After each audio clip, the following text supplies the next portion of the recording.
Hola, ¿qué tal? Muy buenas tardes. Sean todos ustedes muy, pero muy bienvenidos a esta conferencia que son las humanidades digitales, que dictará el profesor Sebastián Caro Landeros. Mi nombre es José Manuel Cerda, yo soy director y fundador del Laboratorio de Humanidades, institución perteneciente a la Facultad de Psicología y Humanidades de la Universidad San Sebastián, que tiene el tremendo placer y la gran alegría y satisfacción de poder ofrecerles esta sesión sobre un tema súper vanguardista, señero, interesante, incipiente aquí en Chile, pero bastante desarrollado y consolidado en otras latitudes del mundo, como son las humanidades digitales. Hoy día tenemos con nosotros a un gran especialista como es Sebastián Carolanderos, un académico que se incorporó hace unos meses al Laboratorio de Humanidades de la Universidad San Sebastián, que es licenciado en Filosofía de la Universidad de Chile, magíster en Lenguas Clásicas de la Universidad Metropolitana de Ciencias de la Educación y doctor en Ciencias de la Educación de la Pontificia Universidad Católica de Chile.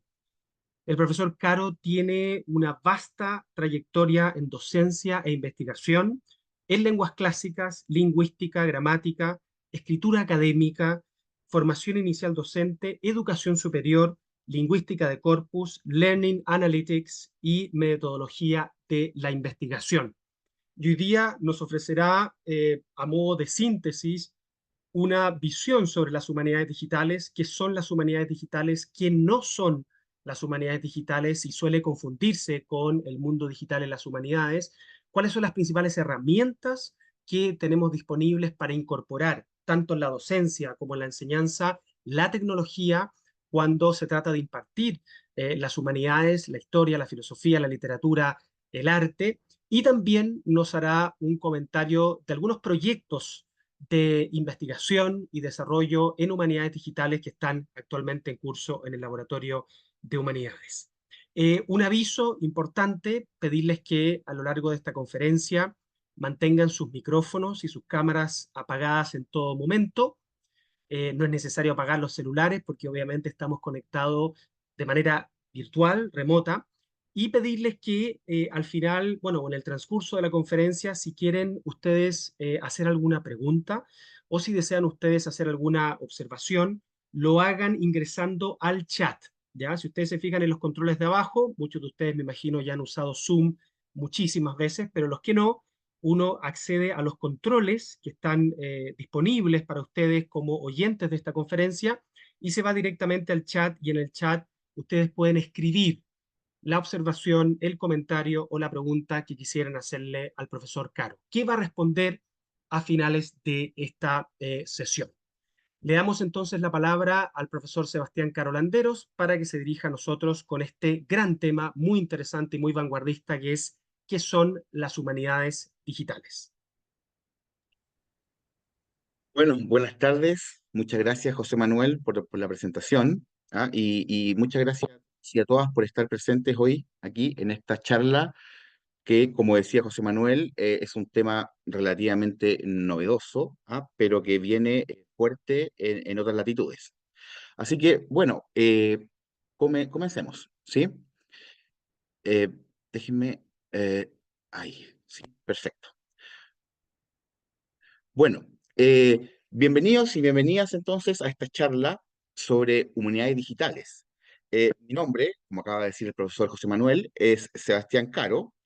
Eh, yo soy el humanista digital del Laboratorio de Humanidades de la Universidad San Sebastián. Además, soy doctor en Ciencias de la Educación por la Pontificia Universidad Católica de Chile, especializado en Educación Superior y Estadística Educativa. Además, soy magíster en lenguas clásicas y cultura clásica y también licenciado en filosofía por la Universidad de Chile. Me parece relevante mencionar las diversas áreas de mi formación académica debido al carácter fundamentalmente interdisciplinario de las humanidades digitales.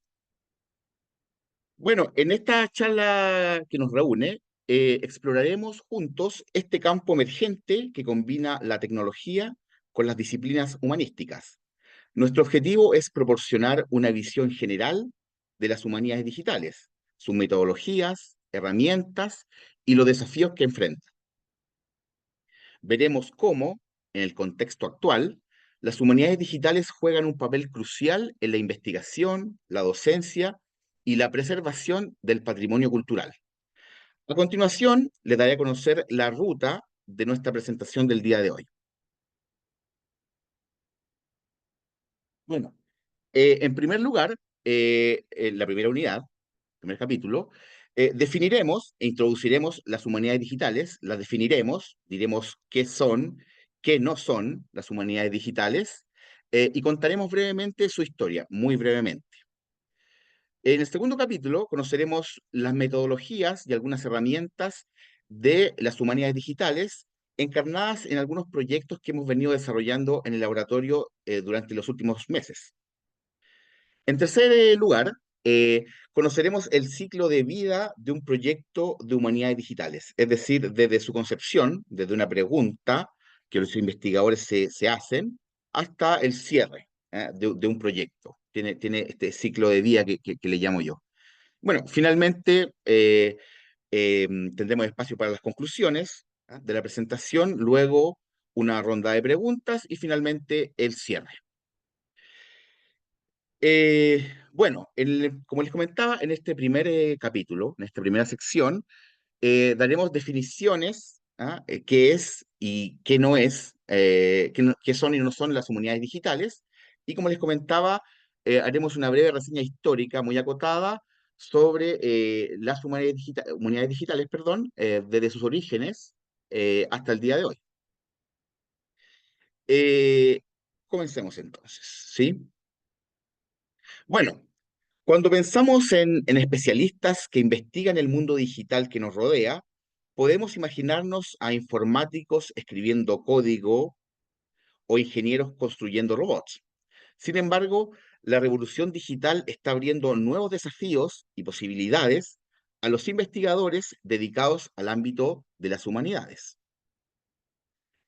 Si han realizado ustedes recientemente cursos universitarios de humanidades, se habrán encontrado con lo digital, buscando en catálogos de bibliotecas digitales, leyendo artículos o libros digitales, examinando colecciones de museos o archivos en línea y utilizando herramientas computacionales para redactar trabajos.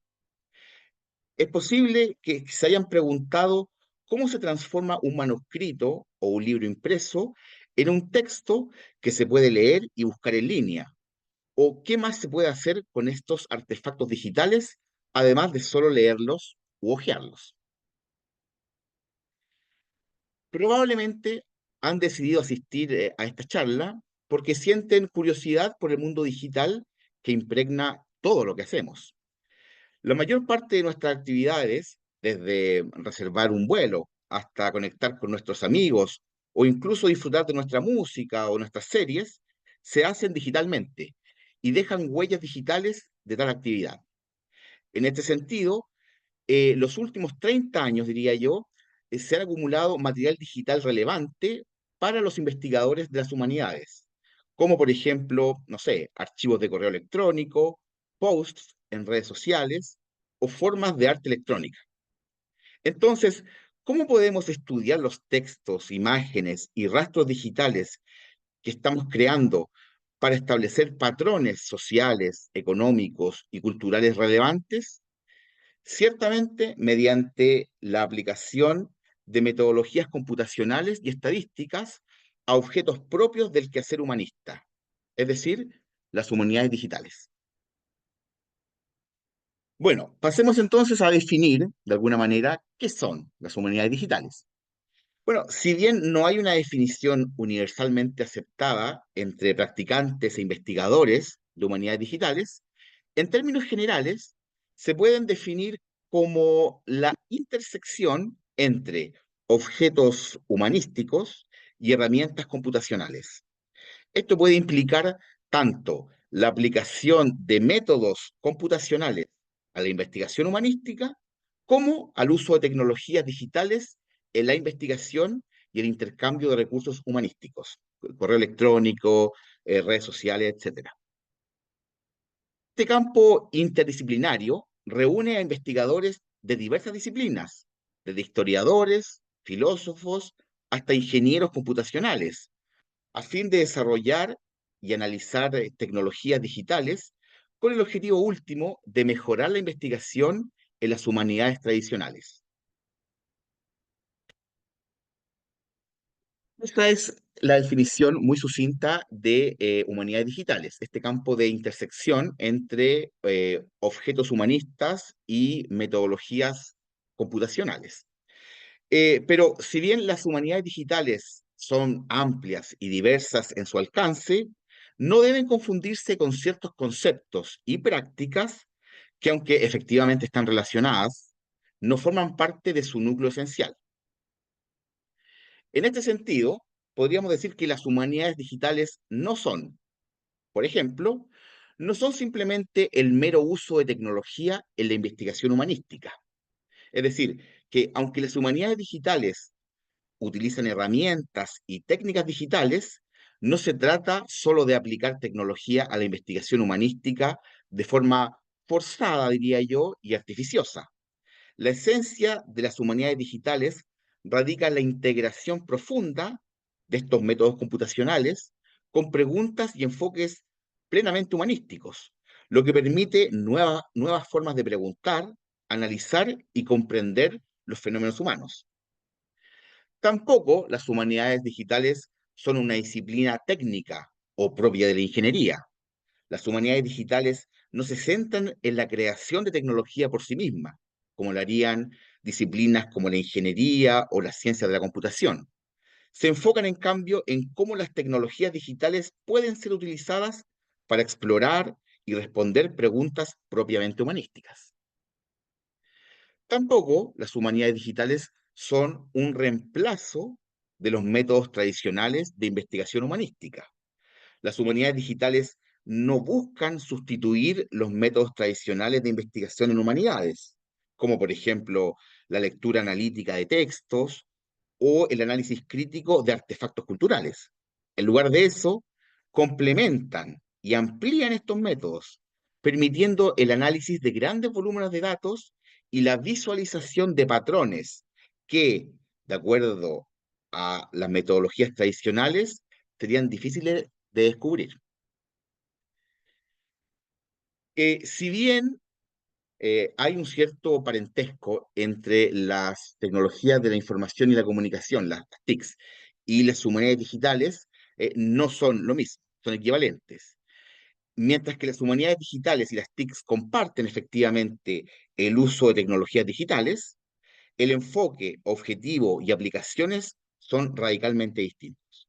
Las humanidades digitales se centran en la integración de métodos digitales con preguntas humanísticas, mientras que las TICs se enfocan en la gestión y el procesamiento de la información y comunicación en un sentido, diría yo, mucho más amplio. Y finalmente, las humanidades digitales no son simplemente un proceso de digitalización. Como veremos en el resto de nuestra charla, la digitalización de materiales analógicos como libros, manuscritos, mapas, fotografías, etcétera, es una parte importante, fundamental, de las humanidades digitales, pero no es su totalidad. Las humanidades digitales también incluyen la creación de nuevos métodos de análisis, la modelización de datos, la visualización de información y la preservación digital, entre otros objetivos. Y bueno, finalmente, en este primer capítulo, hablaremos un poco sobre el desarrollo histórico de las humanidades digitales. Cabe destacar que la llegada de los medios digitales no constituye la primera ocasión en que las humanidades se enfrentan a un cambio radical en cuanto al soporte. El auge de la imprenta, por ejemplo, en los siglos XV y XVI, provocó profundas transformaciones en el trabajo académico, tal como se realizaba desde la antigüedad. Por ejemplo, al reducir el precio de los libros y aumentar la velocidad de su producción, lo que facilitó la formación de bibliotecas personales y la comunicación con un público mucho más amplio. También generó inquietud sobre cómo gestionar la creciente cantidad de libros, lo que dio lugar a ingeniosas soluciones, como la denominada rueda de libros de Agostino Ramelli en el siglo XVI, una estantería, como se aprecia en la imagen, y escritorio giratorio, una especie de robot tecnológico para poder acceder a una biblioteca. Sin embargo, la llegada de un nuevo medio no significó el abandono de los anteriores. Efectivamente, se siguieron desarrollando métodos de investigación humanística para el análisis de fuentes, tanto impresas como manuscritas. Con el advenimiento de la computación a partir de mediados del siglo XX, se abrieron nuevos métodos y preguntas de investigación. El padre Roberto Busta, señero, en lo que respecta a humanidades digitales, trabajó por ahí por 1949 con IBM en la creación del Index Thomisticus, una concordancia de todas las palabras presentes en las obras del teólogo medieval Tomás de Aquino. El método de la concordancia, es decir, tomar una palabra y encontrar el contexto en el cual se encuentra, estaba bien establecido en humanidades mucho antes de la llegada de los computadores, remontándose incluso a la época antigua. Los computadores permitieron aplicar esta técnica a una mucho mayor escala, incluidos los 11 millones de palabras escritas por Tomás de Aquino.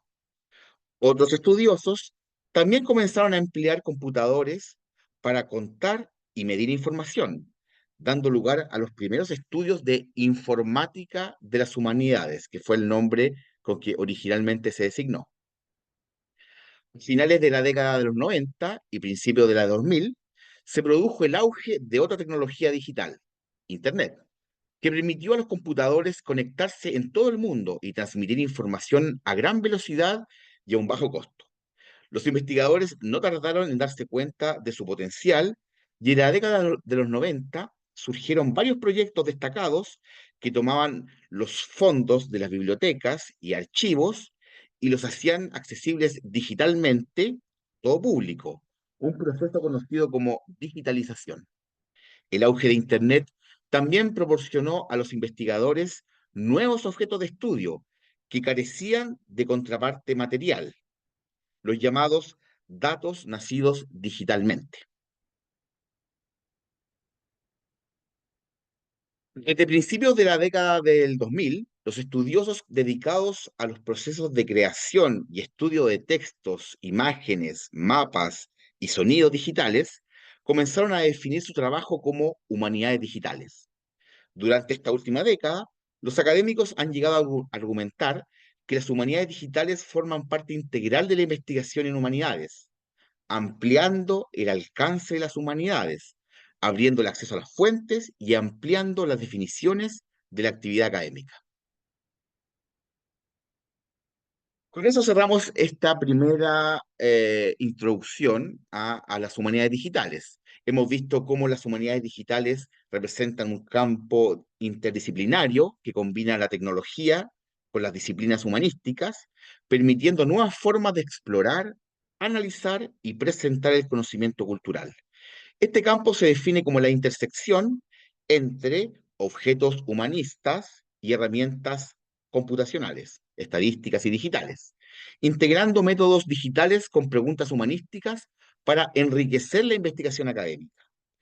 A lo largo de su historia, desde proyectos pioneros como el Index Thomisticus de Roberto Busa hasta la digitalización masiva de recursos en la era de Internet, las humanidades digitales han ampliado el alcance de las humanidades, abriendo acceso a nuevas fuentes y metodologías innovadoras. Las humanidades digitales no solo complementan los métodos tradicionales de investigación, sino que también enfrentan desafíos propios, éticos, por ejemplo, ofreciendo oportunidades significativas para el futuro en la investigación en humanidades. Muy bien, ese es el cierre entonces de la primera unidad introductoria. Eh, Comencemos entonces con la segunda unidad, que tiene que ver con metodología y herramientas de las humanidades digitales. Las humanidades digitales, entonces, emplean una amplia gama de métodos que varían en función de las preguntas y los objetivos de investigación del investigador. Los estudiosos utilizan técnicas computacionales para abordar cuestiones de investigación actuales o incluso para cuestionar los marcos teóricos previamente utilizados, lo que a menudo lleva a plantear nuevas preguntas y a desarrollar, perdón, métodos innovadores. El objetivo final es integrar la tecnología computacional en la práctica de la investigación sobre humanidades. A continuación, se resumirá algunas metodologías y herramientas de uso común empleadas en proyectos de humanidades digitales. Bueno, una primera, el primer método, ¿ah? Un primer quehacer de las humanidades digitales tiene que ver con la recolección de los datos. ¿Ah? En humanidades digitales, la recopilación de datos es un proceso de creación, recopilación y adquisición de información de forma sistemática. Tradicionalmente, como ustedes sabrán, los investigadores en humanidades adoptan métodos cualitativos generalmente, como por ejemplo, no sé, la entrevista, focus group, la historia oral y la etnografía, para recopilar datos de investigación. En la investigación en humanidades digitales, los datos pueden crearse de muchas formas diferentes para mejorar el alcance, la cantidad y la calidad de los datos recopilados, y así abrir nuevas posibilidades en la investigación en humanidades. Los datos de humanidades digitales pueden ser texto, información geográfica, imágenes y muchísimo más. En un reciente proyecto de humanidades digitales realizado por el Laboratorio de Humanidades, se realizó un estudio sobre la lírica de la cueca chilena. Los datos de la investigación fueron tomados de la recopilación sobre cuecas chilenas por los investigadores Samuel Claro y Carmen Peña. Se digitalizó el texto, es decir, se pasó de papel a formato digital, a través de escáner, etcétera, y se transformó en formato digital para análisis posteriores. Esto es precisamente el proceso inicial de recopilación de datos. La segunda etapa tiene que ver con el análisis de los datos. Básicamente, por análisis de datos, entendemos el proceso de comprender, evaluar y resumir los datos recogidos en la fase anterior. Existe una gran variedad de métodos de análisis de datos en las humanidades digitales, en función de las disciplinas fuente de los investigadores y de sus objetivos de investigación. Uno de estos métodos, uno de los más relevantes, es lo que se denomina minería y análisis de textos. ¿Ah? Se denomina minería porque de alguna manera los investigadores extraen información relevante que está oculta, que no es evidente, tal como en la minería se extraen minerales justamente que están ocultos, por eso se le denomina justamente minería de texto. Existen muchas herramientas de minería eh, que permiten analizarlos a partir de enormes corpus de documentos de texto. Uno, por ejemplo, de los métodos de análisis más utilizados es el llamado modelado temático.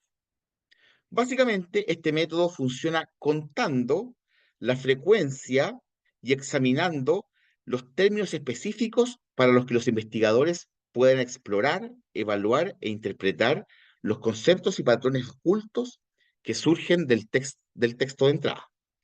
Los métodos de análisis de textos están muy extendidos en los campos de los estudios lingüísticos, literarios, estudios de traducción, estudios culturales y religiosos, historia y filosofía.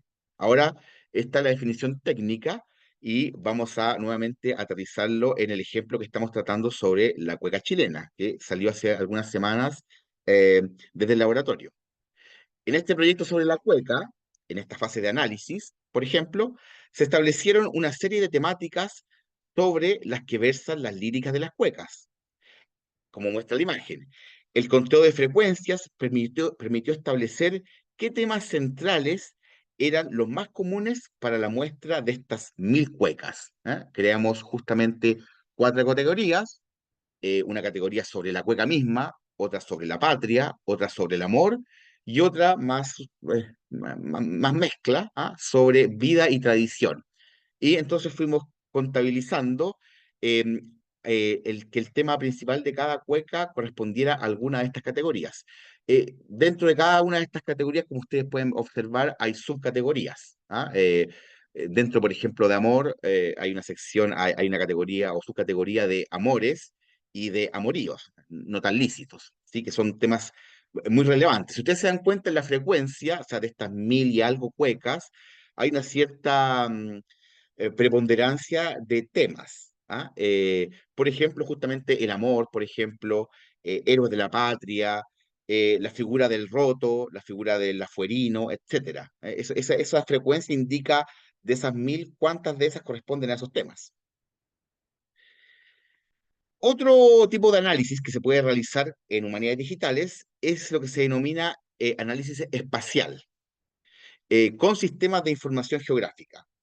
Mediante el uso de mapas digitales y sistemas de información geográfica, los investigadores de humanidades digitales pueden llevar a cabo fácilmente la visualización de datos, análisis de redes y análisis estadístico con una dimensión espacial. Es decir, pueden situar efectivamente datos geográficos que aparezcan en las fuentes, en los datos recopilados, y a partir de eso generar visualizaciones de mapas y encontrar patrones, por ejemplo, de movimiento, de situación de cierta persona, cierto personaje, etcétera.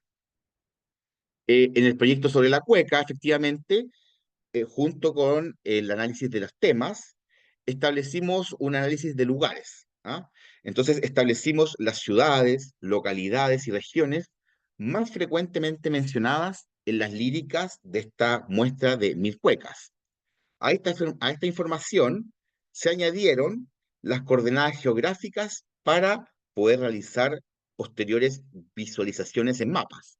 Este proceso es semiautomático. Uno al software le ofrece un lugar geográfico y él automáticamente o semiautomáticamente va encontrando, por ejemplo, la latitud y la longitud del lugar.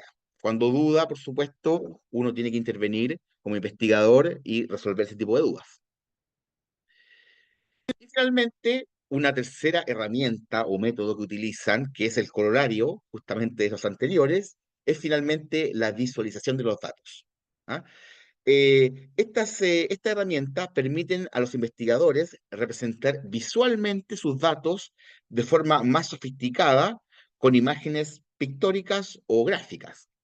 Los investigadores pueden utilizar las herramientas de visualización para, por ejemplo, trazar los vínculos entre sus objetos de investigación en gráficos de redes, en lugar de enumerar todos los objetos en tablas para explicarlos únicamente con palabras sencillas. Por otra parte, los resultados de la investigación ya no se limitan a los artículos de investigación mediante esta herramienta de la visualización, perdón. Los investigadores pueden utilizar prácticas y plataformas en línea para crear sitios web, por ejemplo, de sus proyectos de investigación, otorgando, por ejemplo, exposiciones en línea o mapas dinámicos o gráficos con los cuales los usuarios pueden interactuar, a fin de mostrar al resto del público los resultados de sus investigaciones. Respecto de la visualización, ahora nuevamente aplicado al tema, a la investigación de la cueca, en este proyecto se graficaron, en un primer lugar, las frecuencias temáticas de las líricas mediante, por ejemplo, gráficos de barra, muy sencillo, para una mejor comprensión visual del contenido temático. Es decir, los datos que están expresados acá mediante gráficos de barra son exactamente los mismos que les acabo de mostrar en la tabla. ¿Ah? Pero están expresados gráficamente, por lo tanto, de un golpe de vista uno puede sacar rápidamente algunas conclusiones, ¿sí? Como que, por ejemplo, el tema de vida y tradición es el más dominante entre los cuatro temas, o el tema del amor, por ejemplo, es muy importante. Asimismo, se crearon, y esto tiene que ver con la visualización geográfica, se crearon mapas a partir de la geolocalización que habíamos realizado previamente de los lugares mencionados en las cuecas para una visualización geográfica de la información. Por ejemplo, esto está reducido a Santiago. ¿Ah? Estos puntos tienen que ver con los lugares que son mencionados en estas mil y algo cuecas, ¿sí? Y justamente están situados geográficamente. Y además tienen este gráfico de frecuencia en que cada círculo tiene un tamaño mayor y un diferente color cuando son mencionados más frecuentemente. O sea, hay una doble visualización, tanto geográfica como de frecuencia. ¿Sí? Lo interesante de este ejercicio es que, como yo acá muestro, hay muchos lugares que actualmente tienen otros nombres, entonces de alguna manera son una especie, este tipo de estudios, son una ventana a nuestra propia historia, a nuestra propia identidad chilena. ¿Sí? Bueno, con eso cerramos este capítulo de metodologías y herramientas de humanidades digitales. En este capítulo hemos conocido cómo las humanidades digitales emplean una amplia gama de métodos que varían según, por supuesto, las preguntas de investigación y los objetivos del proyecto. Los investigadores utilizan técnicas computacionales para abordar cuestiones actuales o incluso cuestionar marcos teóricos existentes integrando la tecnología en la práctica de la investigación. Entre las metodologías comunes se encuentran, como hemos comentado, la recolección de datos, que puede incluir la digitalización de materiales físicos y la creación de datos geoespaciales. También la interpretación y análisis de los datos, utilizando herramientas como la minería de texto y el análisis espacial. Y finalmente, la visualización de datos que permite representar la información de manera gráfica y mucho más comprensible. Un ejemplo práctico ha sido justamente el estudio sobre la lírica de la cueca chilena, donde se siguió justamente esta metodología. Primero se digitalizaron los textos, se analizaron temáticas y se geolocalizaron lugares mencionados en estas líricas, visualizando por último los resultados mediante gráficos y mapas.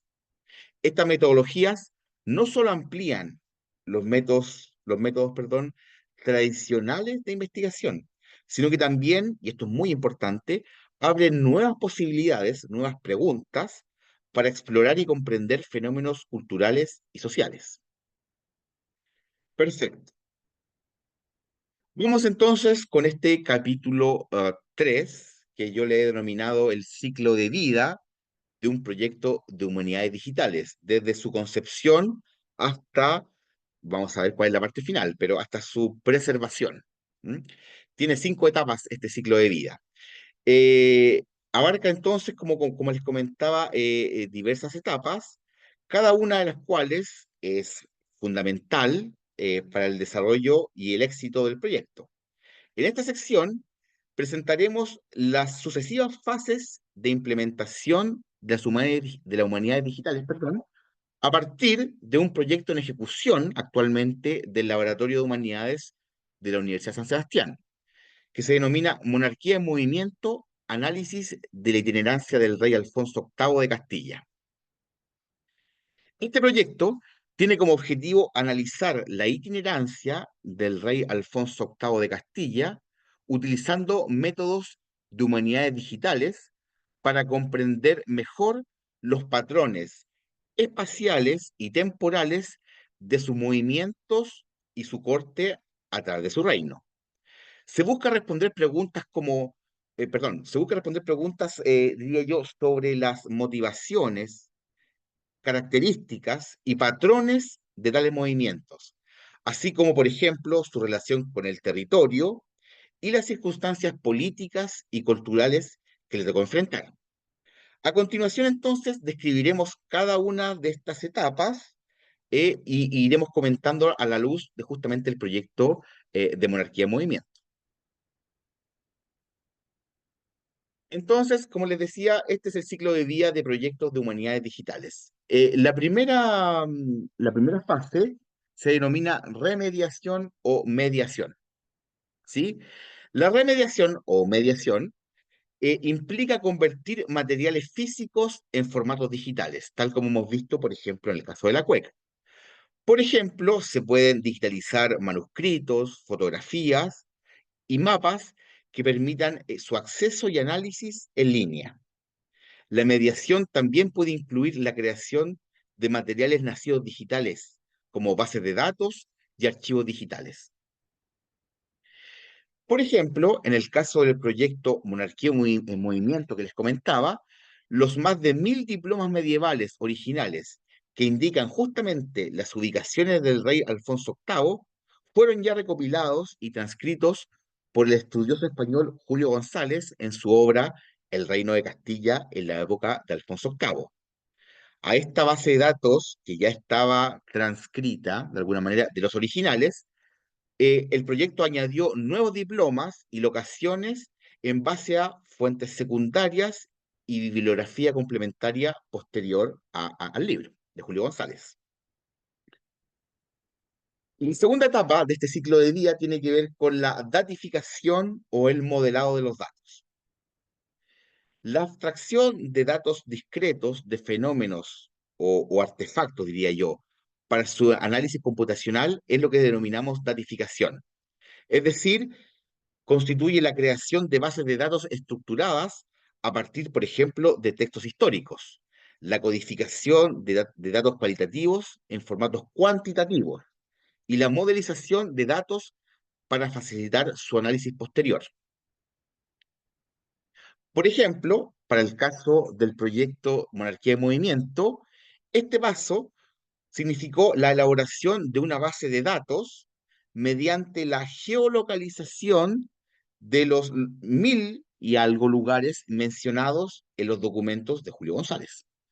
Se utilizaron mapas actuales y también mapas medievales, así como diccionarios geográficos históricos, justamente para validar las ubicaciones que contenían justamente estos diplomas. Posteriormente, se codificó esta información tabulando los datos en una planilla, incluyendo metadatos, o sea, datos adicionales a solamente el lugar, como por ejemplo, tal como veíamos en la cueca, la latitud, la longitud del lugar, la altitud también del lugar, los nombres originales que tenían en latín y otros datos concomitantes al estudio. La tercera parte, la tercera etapa o fase de este ciclo de vida tiene que ver con la justamente analítica o procesamiento, que tiene que ver con la parte más justamente estadística, del proceso de humanidades digitales. Esta fase, perdón, de procesamiento y analítica consiste en el uso de herramientas computacionales y estadísticas para analizar grandes volúmenes de datos. Diversos métodos estadísticos permiten identificar patrones y tendencias latentes en los datos, pero que un análisis tradicional no permitiría descubrir. El procesamiento puede incluir técnicas de minería de datos, como hemos visto, análisis de redes y análisis geoespacial. En el caso del proyecto Monarquía en Movimiento, se determinaron, por ejemplo, una analítica muy sencilla, las frecuencias de las visitas a los lugares por Alfonso VIII.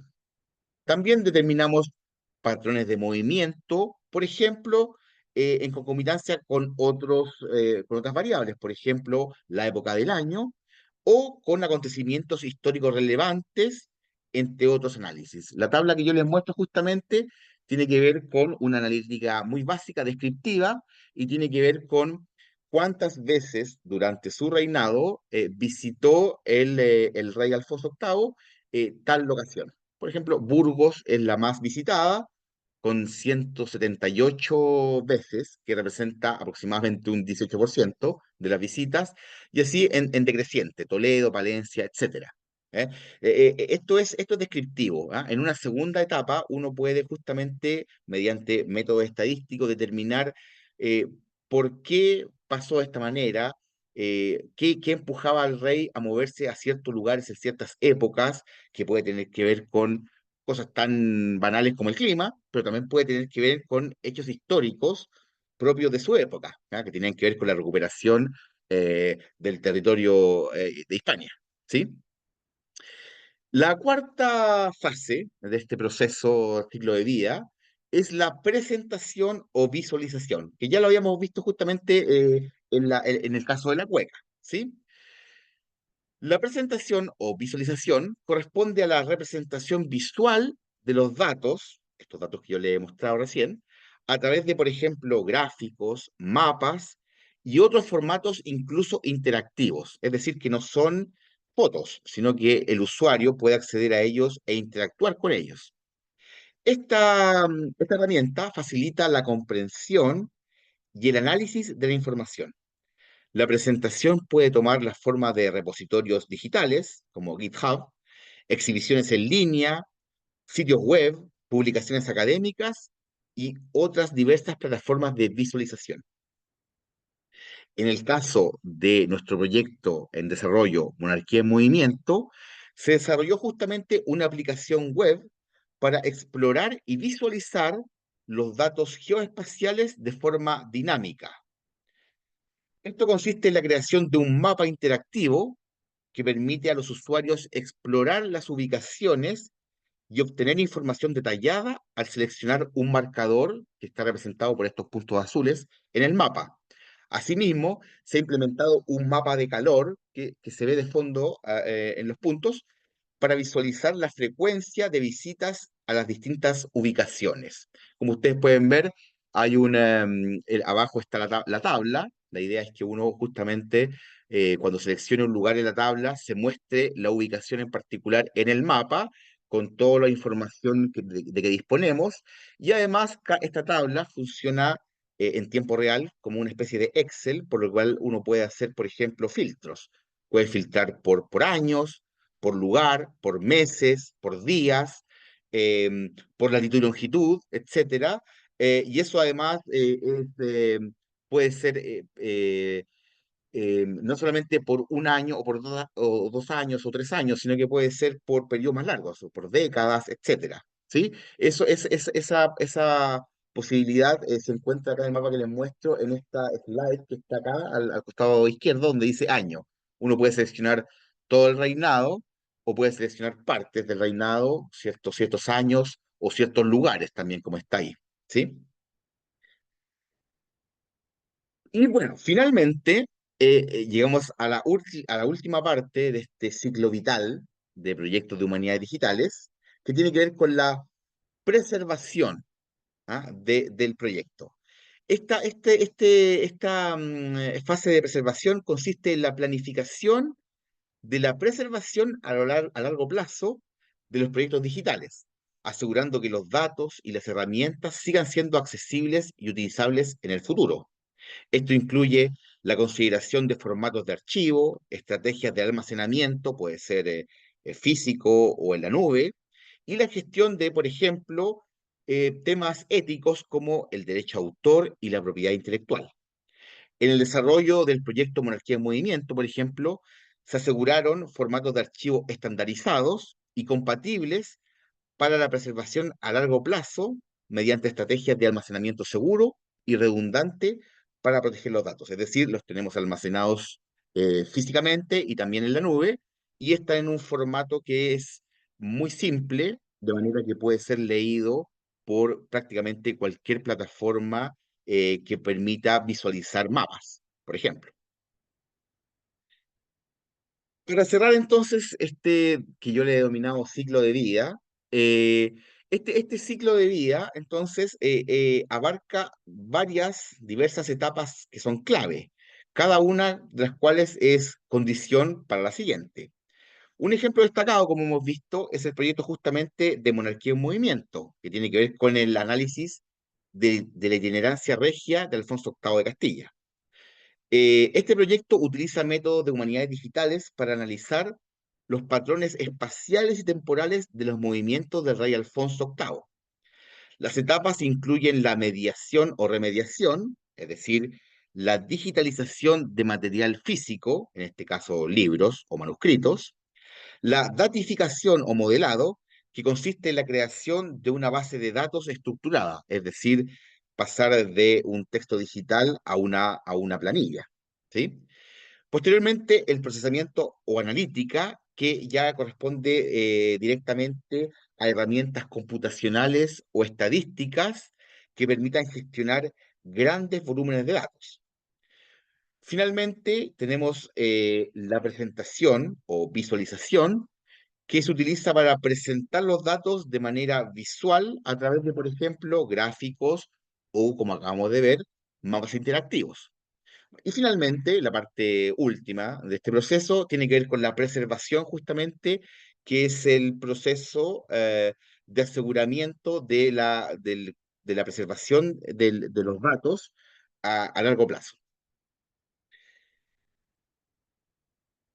Entonces, para ir concluyendo esta muy breve introducción a las humanidades digitales y sus métodos, y también justamente ejemplos de ejecución, podemos decir que las humanidades digitales representan un campo emergente que, como ya sabemos, combina la tecnología con disciplinas plenamente humanistas, permitiendo nuevas formas de explorar, analizar y presentar el conocimiento de las humanidades.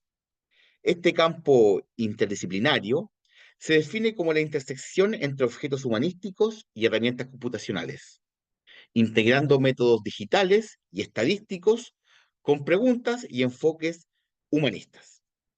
A lo largo de su historia, desde proyectos pioneros como el Index Tomísticus de Roberto Busa, hasta la digitalización masiva de recursos en la era de Internet, como por ejemplo Google Books o Archive, las humanidades digitales han ampliado el alcance de las humanidades, abriendo acceso a nuevas fuentes y metodologías innovadoras.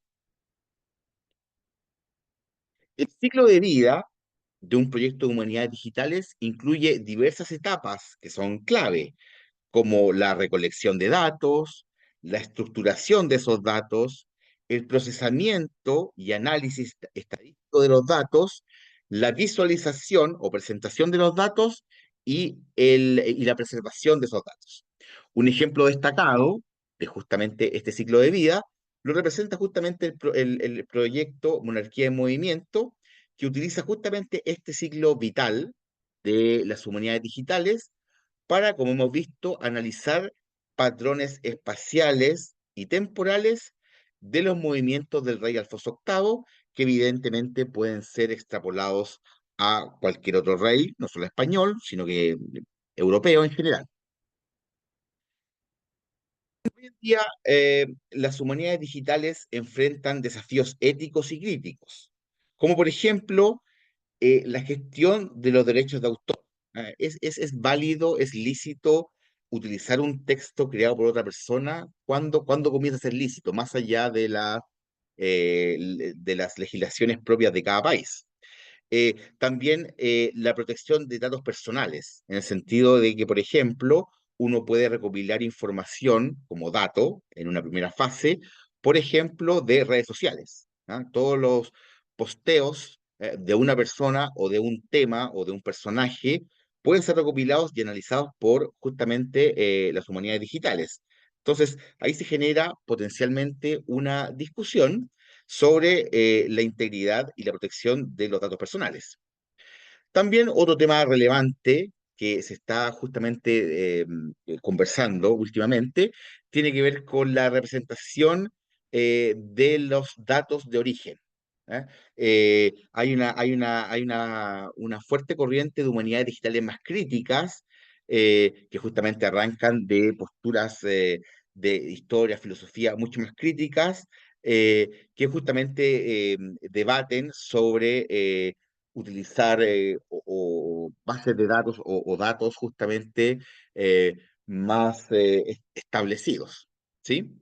Eh, otro asunto importante que me parece súper importante, para redundancia, destacar, es la emergencia de la inteligencia artificial, ¿ah? Que es una duda que me han planteado varias veces, justamente, que tiene que ver con cómo la inteligencia artificial y los modelos de lenguaje grande pueden efectivamente reemplazar o eliminar, por ejemplo, disciplinas como las humanidades digitales. Efectivamente, hay un tema al respecto. Por el momento, no puedo augurar qué ocurrirá en los próximos años, pero por el momento, las preguntas y la guía pasa efectivamente por el investigador. O sea, la inteligencia artificial puede ser una herramienta para ciertas tareas más repetitivas, más tediosas, etcétera, pero el origen de la pregunta, la supervisión de que las cosas se estén realizando de la manera que el investigador pretende, y finalmente, lo más importante, si las conclusiones son relevantes para la pregunta de investigación, todavía son ámbitos que la inteligencia artificial no logra dominar por ahora. ¿Sí? Eh, es, Eso es lo que les quería compartir por hoy brevemente sobre las humanidades digitales, es su definición, su historia, sus metodologías y su estructura como proyectos. Ahora abro el espacio para preguntas que quiera hacer. Si tienen alguna duda, entonces, por favor, no duden en compartirla con todos. Sebastián, muchas gracias por tu conferencia. Hay algunas preguntas, yo también te quiero hacer algunas, obviamente. Muchas gracias por esta muy sucinta, pero muy concreta demostración y explicación de lo que son las humanidades digitales, de lo que no son, cuáles son las principales herramientas y muy interesante observar cómo tú explicas también el ciclo de vida de un proyecto de humanidades digitales. Agradecemos a las personas que están conectadas y en el chat, que es el lugar donde ustedes pueden hacer sus preguntas. Ya aparecen algunas. Queremos agradecer a las personas que han querido plantear preguntas, comenzando con una de Jaime Álvarez, a quien saludamos y agradecemos, que dice lo siguiente, Sebastián: ¿cómo se diferencian las humanidades digitales de las ciencias sociales computacionales? ¿Cómo se da este diálogo? Bueno, yo no conozco el concepto de, o sea, no sé, supongo que se refieren a los usos estadísticos en ciencias sociales, debo suponer. Efectivamente, en ciencias sociales, principalmente, por ejemplo, sociología, psicología, etcétera, hay una fuerte impronta de la estadística. Y generalmente en las mallas, en los estudios de pregrado, hay un fuerte componente de estadística. Por lo tanto, claro, tienen efectivamente en común el componente computacional estadístico. ¿Ah? Por supuesto, también la emergencia de la computación de la disponibilidad de procesamiento muy rápido también ha facilitado el desarrollo de estudios en ciencias sociales que hace 50 años eran imposibles. Me refiero principalmente al volumen de datos que se pueden manejar. ¿Ah?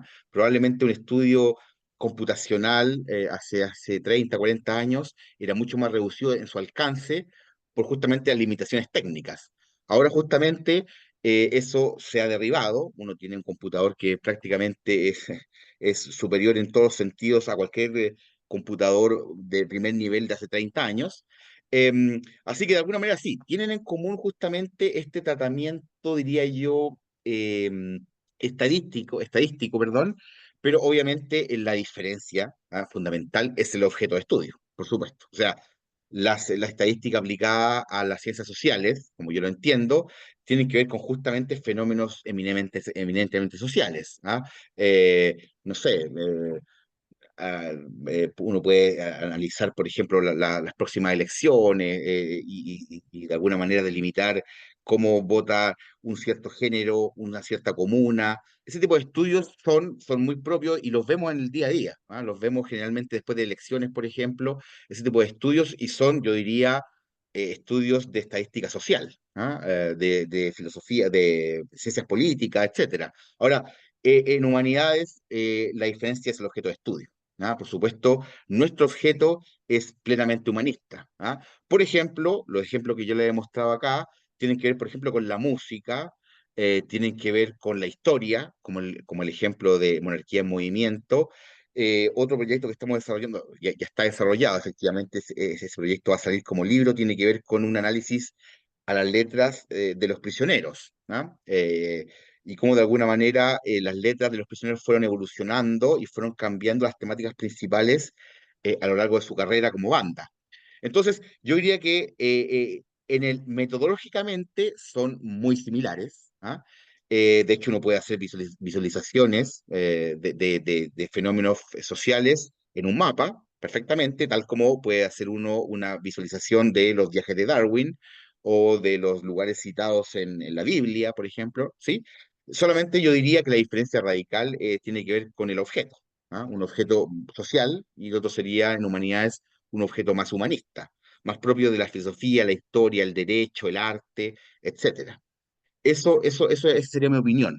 Eso es lo que yo podría eh, contestar, ¿sí? Muy bien, Sebastián, muchas gracias. El mismo Jaime Álvarez pregunta qué software se usaron en la investigación sobre las cuecas. Bueno, no lo mencioné, ¿ah? Hay una infinitud o muchísimo software disponible de todos los colores y sabores que uno prefiera. Hay software muy sencillo de utilizar para analizar letras, por ejemplo, o textos, Voyant Tools, etcétera, que están online y son gratuitos y que funcionan súper bien. ¿Ah? En general hay muchas plataformas gratis o pagadas, pero a precios módicos que permiten hacer este tipo de análisis sin ser un especialista. ¿Ah? Están hechas un poco para no especialistas. Ahora, en particular, en mi caso en particular, como yo les comentaba, yo soy especializado en mi doctorado en estadística educativa. Entonces yo me formé programando, eh, particularmente en un lenguaje de programación que se llama R, que es una plataforma y un software también de programación muy parecido a Python, que se utiliza también. Y entonces yo hago todos estos análisis, las visualizaciones, etcétera, todo eso lo hacemos a través de R, que también podría ser en Python, por supuesto, y que, bueno, tiene ventajas y desventajas. ¿Ah? La principal, diría yo, primero, desventaja es que la curva de aprendizaje es mucho más pronunciada. Es decir, uno no solamente, no hay herramientas precargadas o predefinidas muy amigables. De alguna manera, uno lo que tiene que hacer es derechamente aprender a programar. ¿Ah? En código. O sea, uno cuando hace este tipo de cosas, por ejemplo, en R o en Python, uno gran parte del tiempo está viendo la pantalla negra con letras blancas, como en los 80, ¿ah? Como DOS. ¿Ah? Esa es una montaña grande que hay que subir, ¿ah? Pero yo particularmente la recomiendo, y yo también la subí, ese monte gigante, porque de alguna manera, cuando yo comencé a interesarme por las humanidades digitales, sentía que a veces tenía preguntas o quería hacer análisis que estas plataformas disponibles no me permitían. Entonces de repente quería, por ejemplo, Voyant Tools, que es, a lo mejor lo han conocido, que es una herramienta, una plataforma web que permite analizar textos y ver frecuencias de palabras, etcétera. Pero como yo tengo una formación lingüística bastante dura por mi magíster, había cosas de lingüística, o sea, de texto, que no me dejaban completamente conforme. Entonces, buscando, me di cuenta que, claro, que programando en alguna plataforma, como les digo, R o Python, uno prácticamente tiene unas posibilidades absolutamente infinitas. O sea, es simplemente querer algo que pase, aprender a hacerlo y de alguna manera las cosas pasan. El trade-off de eso es justamente que eso toma tiempo. ¿Ah?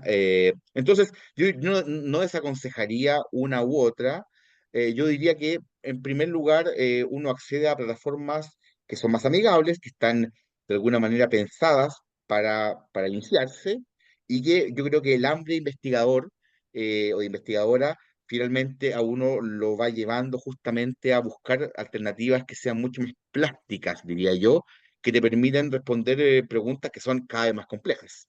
¿Sí? Ahí está justamente el Wayland Tools, que en un primer momento funciona súper bien, pero que por supuesto cuando uno le va entrando un poco el hambre investigativo, va viendo que va quedando un poco corto y uno quiere acceder a otro tipo de preguntas y a otro tipo de respuestas. Muy bien, muchas gracias, Sebastián. Aquí Emilio Fuensalida pregunta, ¿el sistema de humanidades digitales se podría usar jurídicamente? Es decir, el análisis de la totalidad de las sentencias en el ámbito penal, ya sean las que concluyen, las que no, las que son pérdida para la fiscalía, las que terminan siendo olvidadas por falta de pruebas, entre otro tipo de sentencia, para poder ser usada en formación de juicio y el uso de la jurisprudencia en el apartado jurídico, que es como un comentario pregunta. No, por supuesto, por supuesto. O sea, como yo les decía en algún punto, las fuentes de datos de las humanidades digitales son amplísimas. Uno podría decir que prácticamente cualquier cosa que esté escrita puede ser tratada como un objeto de humanidades digitales. ¿Ah? Y esta no es la excepción. Uno perfectamente puede tomar, porque uno puede tener, por ejemplo, un grupo de sentencias. No sé, yo no soy abogado, no conozco mucho el tema, pero uno puede tener qué es lo que nos pasaba con el Alfonso. Y uno puede encontrar así, con la memoria breve que tiene uno y limitada desde un ser humano, encontrar ciertos patrones. Y uno puede decir, cuando pasa esto otro. Pero pues, por supuesto uno no puede extrapolarlo a muchos, porque por supuesto uno no tiene una memoria gigantesca. Pero justamente los computadores, ¿ah? Lo digital, ayuda en eso. Entonces lo que uno puede hacer es justamente digitalizar conjuntos enormes de textos de un mismo tema, por supuesto, y de alguna manera preguntarle a ese corpus si hay patrones, efectivamente. Entonces, de alguna manera uno le pregunta, cada vez que pasa esto, ¿qué pasa?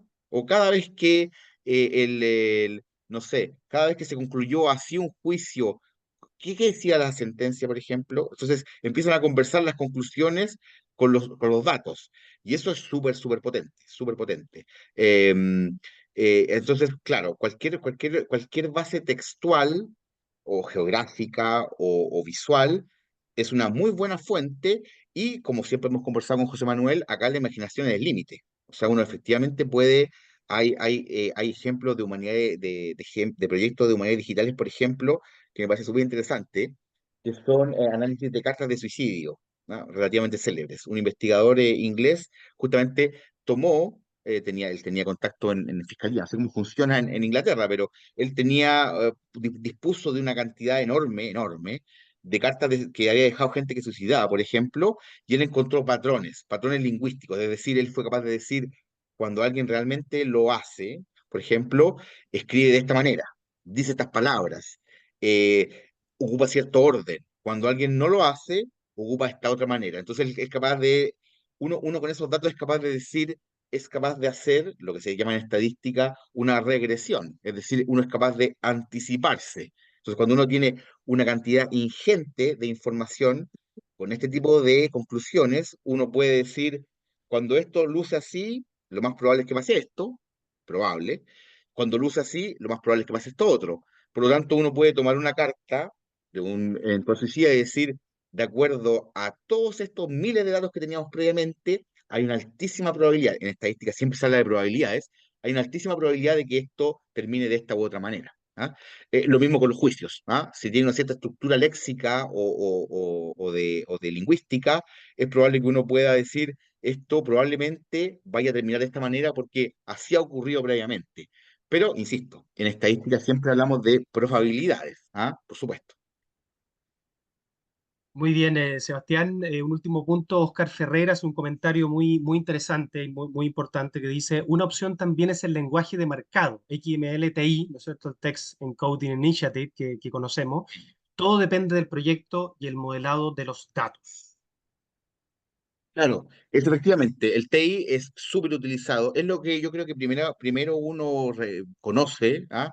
Que tiene que ver con una estructuración de grandes cuerpos de texto. Es decir, de alguna manera, lo que hace TI o lo que uno hace, por ejemplo, en R, es de alguna manera configurar una estructura de los textos y nutrirlos de metadatos. Es decir, voy a tener toda la obra de determinado autor y con TI uno le permite incluirle información adicional a ese dato, meramente decir este libro es de tal autor, sino que introducir, por ejemplo, la fecha, el editor, el lugar de publicación, etcétera, y uno va nutriendo justamente de datos un dato que parecía sencillo, como simplemente el nombre de textos de un autor, que es justamente lo que hacemos con la monarquía en movimiento, de alguna manera. O sea, nosotros con lo que contábamos era con estos diplomas que estaban pasados a libro de alguna manera y justamente estaban en latín y contábamos con la ubicación. Para poder llegar a la visualización del mapa hubo que hacer un proceso largo y bien rico de todas maneras porque por lo menos yo he aprendido un montón de historia de España, que justamente tiene que ver con cómo ubicamos esos lugares en un mapa, ¿no? Considerando que estamos hablando de un rey hace, no sé, 800, 900 años o 1000 años, ¿sí? Lo cual, por supuesto, hay una configuración toponímica totalmente diferente, evidentemente. Entonces, claro, hay un proceso de, antes, previo al modelado, etcétera, hay una fase previa que es como la recopilación de información y de este marcaje, o de este metadateo, ¿ah? De la información base, que es un proceso extenso pero súper rico y que te permite justamente lograr, por ejemplo, este mapa que prontamente va a estar disponible públicamente para que todos lo puedan revisar. Excelente, Sebastián. Bueno, hay personas que amablemente te felicitan por la conferencia, muy clara, muy buena. Yo he estado poniendo ahí también las direcciones de interfaces que son gratuitas y abiertas, que puede utilizar Sí, cualquier persona, que son bastante amigables dentro de todo. Estoy pensando en sí. Gephi, que sirve para estudiar nodos y relaciones entre personas, objetos, cualquier cosa que se pueda relacionar y que permite visualizaciones justamente de nodos. También Recogito, que es una plataforma que permite georreferenciar también y hacer un trabajo similar al que estamos haciendo con Alfonso VIII y la itinerancia regia, pero un poco menos complejo, por así decirlo, más simple. Y también la que tú mencionaste, Voyant Tools, que obviamente se refiere fundamentalmente a la estilometría, ¿cierto? El análisis textual, sistemático, analítico, computacional. Yo te quería hacer una pregunta, Seba, una pregunta un poquito más filosófica quizá, una pregunta que se la hacen a los expertos en inteligencia artificial del qué va a pasar del futuro, pero que se refiere fundamentalmente a las humanidades digitales. ¿Piensas tú, y este yo sé que es una respuesta eh, que tiene múltiples, o sea, que hay múltiples respuestas a esta pregunta, pero ¿piensas tú que algún día, como se avisora en algunos círculos y grupos de investigación en humanidades digitales en el mundo, esto puede llegar a convertirse en una transdisciplina que ponga bajo amenaza y vaya corroyendo, ¿no es cierto?, los quehaceres disciplinares, los departamentos, institutos y escuelas, tal cual los conocemos, bajo el paraguas, ¿no es cierto?, de las facultades de humanidades, de filosofía, de historia, o bien piensas tú que las humanidades digitales de alguna manera en el futuro se van a mantener como un conjunto de metodologías y herramientas que son, en definitiva, más bien auxiliares a la historia, la filosofía y la literatura. Sí, a mí me parece personalmente que efectivamente esto es una herramienta más. ¿Ah? Como lo dijimos justamente en qué no son las humanidades digitales. ¿Se acuerda que comentamos que esto no es un reemplazo? ¿Ah? De hecho, para muestra absoluta de eso, es que los diplomas de Alfonso estaban en latín. ¿Ah? Bueno, yo por suerte tengo magíster soy profesor de latín y griego antiguo, entonces de alguna manera ese conocimiento era necesario. O sea, todavía no hemos llegado al punto en que el conocimiento disciplinar de cada disciplina vaya a ser subsumido por las humanidades digitales, porque ese conocimiento de base es fundamental para el desarrollo de las humanidades digitales, por supuesto. Yo no creo que finalmente se vaya a conformar una especie de como facultad de, no sé, de estudios humanísticos, sociales, digitales, y que vayan a incluir las carreras humanistas y sociales dentro. No lo veo, porque esto yo creo que es justamente una herramienta más, como por ejemplo el dominio de los idiomas, etcétera. Bueno, no sé qué va a pasar con la inteligencia artificial en los próximos años, por supuesto. Por ahora, por lo menos, en particular, traduciendo latín y griego, por ejemplo, la inteligencia artificial no lo hace nada muy bien. Así que todavía hay algo que hacer. Así que yo creo que no. Yo creo que van a asentarse. O sea, estamos en esta primera fase en que, como justamente reza esta charla, estamos difundiendo. ¿Ah? O sea, los que conocemos algo y hemos vislumbrado, sabemos que acá hay una herramienta súper potente, pero que no es reemplazo de la forma tradicional de hacer humanidades. ¿Ah?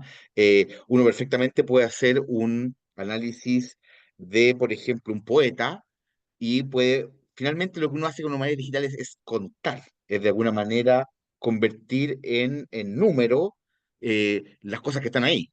Ahora, eso no implica, diría yo, que uno vaya a dejar de leer poesía a la antigua y disfrutar la poesía. ¿Ah? Entonces yo creo que son herramientas que te abren ciertas preguntas y ciertas respuestas de ciertos temas, pero que no reemplazan en particular las disciplinas como la lectura crítica, etcétera, eh, porque yo creo que es, como digo, es algo adicional y paralelo, y además que pues, justamente hay una cierta resistencia, o sea, estamos en estos primeros albores de las humanidades digitales, ya hay una resistencia bastante profunda de algunas generaciones pues, más anteriores que las nuestras, a justamente a la adopción de esto. Así que es un camino largo, pero no creo que vaya a llevar a la submisión de las diferentes disciplinas de base a las humanidades digitales, como tampoco, suponiendo que es estadística de alguna manera o computación, como tampoco ninguna otra ciencia ha sido subsumida por la estadística o por la computación. O sea,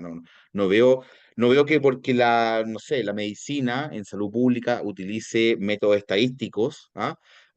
Para llegar a ciertas conclusiones sobre pandemia, etcétera. No veo que en el futuro cercano eso vaya a ser subsumido por una facultad de conocimiento o habilidades digitales y que vaya a ser subsumido en la facultad de medicina. No, yo creo que no lo sé, estoy elucubrando, pero no lo veo factible. Yo creo que se va a establecer en un plazo pronto, ¿ah? Con este tipo de instancias, como el Laboratorio de Humanidades, etcétera, como una herramienta más disponible y que ojalá que todos los humanistas le perdamos el miedo y podamos acceder a ellas. Bien, excelente. Muchas gracias, Sebastián. Ahí Silvana Arriagada comenta, muchas gracias por la conferencia. Muy claro todo, muy interesante. Se agradece que muestren ejemplos concretos. Ojalá realicen más encuentros como este. Por cierto, muchas gracias, Silvana, y a todas las personas que se han sumado a esta conferencia. Muchas gracias especialmente al profesor Sebastián Caro por una exposición tan clara y tan concreta respecto a lo que son las humanidades digitales, con esas ganas, ¿no es cierto?, de disipar justamente esos temores, esos miedos de cruzar el umbral y atreverse a practicar, ¿no es cierto?, las investigaciones y la enseñanza que los humanistas hemos hecho toda la vida, pero con este auxilio, con esta ayuda, con esta fundamentación de megadatos que nos ofrecen las humanidades digitales. Yo quisiera, para José Manuel, concluir, sí, sí, sí, un minutito me das, ¿sí? por cierto, por Eh, cierto, ¿Sí? Una cosa muy pequeña. dime, Eh, Tengo un anexo, ¿ah? ya, Eh, para finalizar esta presentación, quiero compartir con ustedes una experiencia de humanidades digitales que desarrollamos ahora en tiempo real, ¿ah? Durante el desarrollo de esta charla, la totalidad del discurso, de lo que yo hablé, fue transcrito a texto automáticamente mediante herramientas digitales que yo dejé programadas previamente. El texto se cargó en software especializado, mientras usted me hacía las preguntas, que están especializados en análisis de texto, y se ha realizado un sencillo análisis de palabras y conceptos más frecuentemente utilizados durante esta exposición.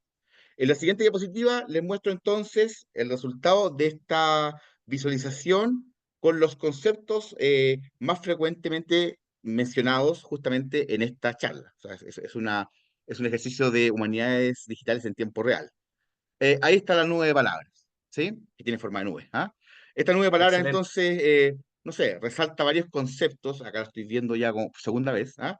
Que reflejan temas principales discutidos a lo largo de la charla. ¿Ah? Las palabras, por supuesto, digital, humanidad, humanidades, y humanístico destacan, ¿ah? Por supuesto, eh, que por supuesto responden a esta intersección central, diría yo, de las humanidades digitales, que es la integración justamente de herramientas digitales con preguntas y métodos humanísticos.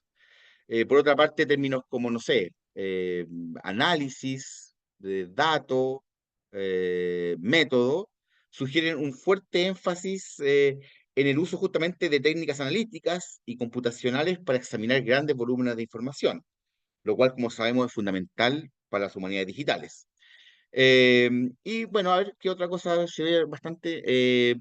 Conceptos, por ejemplo, como herramienta y tecnología, subrayan la importancia justamente de estas herramientas digitales que conocimos en esta investigación digital, porque permiten nuevas formas de explorar y visualizar los datos. Eso yo diría que es lo más relevante de este ejercicio de humanidades digitales hecho sobre la marcha, que funciona perfecto porque de alguna manera refleja justamente el contenido conceptual de esta misma charla. Eso, Ahí Jaime con eso, aprovecha, perdona, de sí. preguntar qué software hay que dominar para poder producir eso. Bueno, yo lo hice en R. Ya, Yo lo hice en R, ¿sí? o sea, hay Sí. programación en el caso. Esto, claro, es programación. O sea, yo ocupé un software que descargué acá en Windows que me pasa a lo que yo voy hablando, me lo pasa a texto, y con eso yo tenía precargadas las librerías DR justamente, en este ratito lo pasé, lo hice correr y me generó automáticamente la nube con su forma y todo. Entonces ya tenía una trampita porque tenía precargada el software. ¿Ah? Pero efectivamente, Oyan Tools también genera nubes de palabras, efectivamente. Así que esto se puede hacer. ¿Ah? Se puede hacer, como ustedes les digo, es una cosa sencilla porque es solamente frecuencia, pero lo hicimos en la marcha y funciona perfecto. O sea, te da de alguna manera un perfil de las temáticas más relevantes que tratamos durante, o más frecuentes, que tratamos durante la conferencia. Así que me parece un súper buen, un súper buen, un súper buen ejercicio de humanidades digitales hablando sobre ellas. Excelente, Sebastián. Qué fascinante poder hacer un ejercicio sobre la marcha, sobre la misma materia que se trató en la conferencia. Creo que nos entrega todavía más información y más evidencia de la utilidad, de lo entretenido, ¿no es cierto? Incluso lo lúdico que puede ser, lo inviciante que puede ser este mundo de las humanidades digitales. Así que te agradezco mucho todo el trabajo que sé que hay detrás de la preparación de esta conferencia. Difícil de hacer para sintetizar tanto conocimiento, tantas herramientas y tantas cosas que se pueden hacer sobre las humanidades digitales. Yo creo que abordar el tema de las humanidades digitales son miles de distintos tipos de abordaje y por lo tanto es un desafío para alguien como tú que lleva tanto tiempo en esto, poder haberlo abordado de esta manera tan práctica, tan directa, tan concreta. Y bueno, para cerrar esta sesión, simplemente comentarles a todos ustedes que esta conferencia se grabó, se va a subir a nuestro canal de YouTube para ustedes y también para que ustedes la puedan recomendar a todas aquellas personas que o bien ya se han iniciado en el mundo de las humanidades digitales o se quieren iniciar, quieren asomarse, por así decirlo, a este mundo que parece intimidante, pero que es fascinante cuando uno lo empieza a trabajar y a dominar. Y además de subir esta conferencia a nuestro canal de YouTube, los queremos invitar muy especialmente a ingresar a nuestra página web, al sitio web del Laboratorio de Humanidades de la Universidad de San Sebastián. Uno de sus campos de acción y reflexión son las humanidades digitales, no, no es todo, evidentemente, y ahí vamos a poner a disposición de todos ustedes y de todo el mundo, ¿no es cierto?, este proyecto sobre itinerancia regia, la de Alfonso VIII, que es aplicable también a otros reyes y a cualquier persona que se movió y dejó atrás un itinerario, como comentaba Sebastián, y también contarles que en 2 semanas más vamos a estar presentando este proyecto en España, ¿ah? En la Universidad Complutense de Madrid, que obviamente se ha interesado en esto, y el 4 de noviembre no se va a transmitir online hasta donde sé, pero la idea es poder llevar este proyecto y poder presentarlo allá también. Así que muchas gracias, Sebastián. Muchísimas gracias a María Luisa Salazar, que nos acompaña también como coordinadora del Laboratorio de Humanidades, que se ha ocupado que todo salga perfectamente bien. Y un agradecimiento muy, pero muy especial y muy sincero a todos y cada uno de ustedes que se ha sumado a esta sesión. Tengan muy, pero muy buenas tardes, tengan una excelente semana y nos volveremos a encontrar, ojalá muy pronto, en alguna otra actividad del laboratorio. A comienzos de diciembre vamos a tener un encuentro multidisciplinario sobre la reapertura de la Catedral de Notre Dame, que la primera semana de diciembre se reabre, así que vamos a tener un encuentro sobre ese tema. Y un poquito antes, a fines de noviembre, debiéramos estar lanzando el libro colectivo sobre humanidades digitales, al que hizo alusión previamente el profesor Caro respecto a su trabajo que se incluye ahí respecto a un análisis estilométrico de las letras de los prisioneros. Así que muchísimas gracias y nos volvemos a encontrar en una siguiente ocasión. Hasta luego, Sebastián. Muchas gracias. Nos vemos pronto. Luego, muchas gracias a todos, a todas por estar aquí. Gracias, José Manuel, gracias, María Luisa, y gracias a todos por estar aquí.